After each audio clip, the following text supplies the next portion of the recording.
Doctor साहब, sir please बचा लीजिए सर इनको। सर इनकी हालत बहुत ख़राब है सर, सांस नहीं ले पा रहे हैं सर, प्लीज़ बचा लीजिए सर।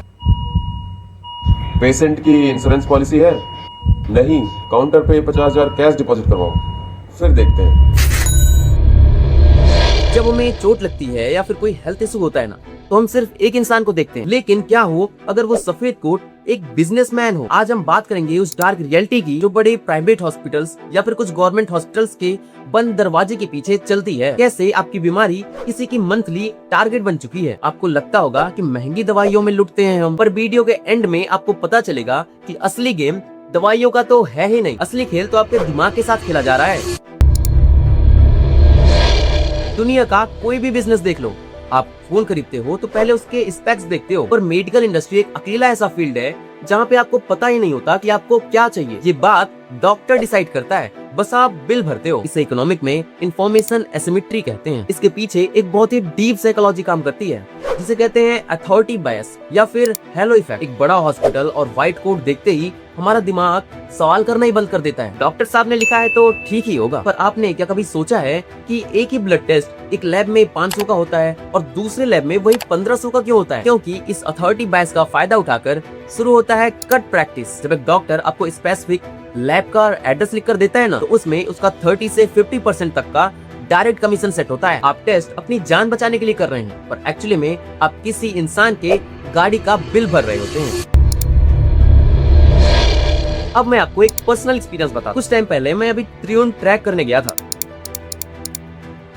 तो मैं ट्रेन से लौट रहा था, पर स्टेशन जल्दी पहुंच गया तो मुझे एक इंसान मिले। वो फील्ड में एक सप्लाई का काम करते थे, बेसिकली अब मेडिकल रिप्रेजेंटेटिव मतलब एमआर। जब उन्होंने अपने प्रोफेशन का डार्क रियलिटी बताना शुरू किया तो मैं बिल्कुल शॉक में था। उन्होंने कहा कि हम बस डॉक्टर्स को कैश नहीं देते, कि फैमिली की फॉरेन ट्रिप्स, लग्जरी गाड़ियों का गिफ्ट देना, यहाँ तक कि कुछ हाई प्रोफाइल केसेस में डॉक्टर्स के लिए पार्टीज और लड़कियों तक का जुगाड़ करना पड़ता है ताकि वो हमारी कंपनी की महंगी दवाइयाँ पेशेंट्स को लिखें। अगर आपको लग रहा है कि ये हवा में बात कर रहा है, तो सुप्रीम कोर्ट की डोलो 650 की PIL चेक कर लीजिए। वहाँ रिवील हुआ था कि कंपनीज ने डॉक्टर्स को 1000 करोड़ रुपए तक दिए थे ताकि डॉक्टर्स डोलो लिख सकें। जेनेरिक दवाई जो 10 रुपए की आती है, उसकी जगह 40 रुपए की ब्रांडेड दवाई लिखी जाती है, सिर्फ उस मार्जिन के लिए। दवाइयों का कमीशन तो इस मैट्रिक्स का बस पहला दरवाजा है।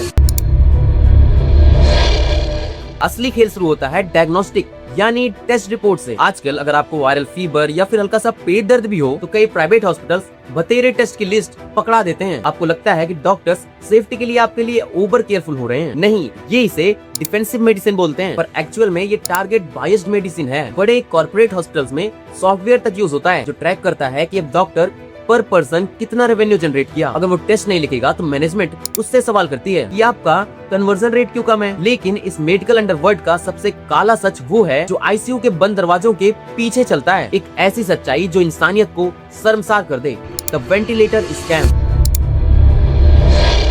ऐसे कई एक्सट्रीम केसेस आए हैं जहाँ पे पेशेंट की ऑलरेडी मौत हो चुकी होती है, उसका ब्रेन डेड हो चुका होता है, लेकिन हॉस्पिटल वाले उसके बाहर बैठे परिवार वालों को नहीं बता। उस बॉडी को 1 से 2 दिन तक वेंटिलेटर पे ही रखते हैं। परिवार को रोज बोला जाता है कि हेल्थ क्रिटिकल है, हम कोशिश कर रहे हैं, आप परेशान मत होइए, बस दवा लाते रहिए। वो दवा कभी उसको दी ही नहीं जाती। वो उस डेड बॉडी के अंदर ऑक्सीजन बस इसलिए पंप कर रहे होते हैं ताकि ICU का daily bed charge, ventilator charge और स्पेशलिस्ट विजिट का बिल 1 लाख से 3 लाख पहुंच जाए। एक मुर्दा इंसान जिसके परिवार वाले बाहर बैठकर रो रहे हैं, उनके लिए वो बस एक बिलिंग मशीन बन जाता है। जब इनका टारगेट पूरा हो जाता है तो ये बाहर आकर आराम से कह देते हैं, सॉरी हम बचा नहीं पाए।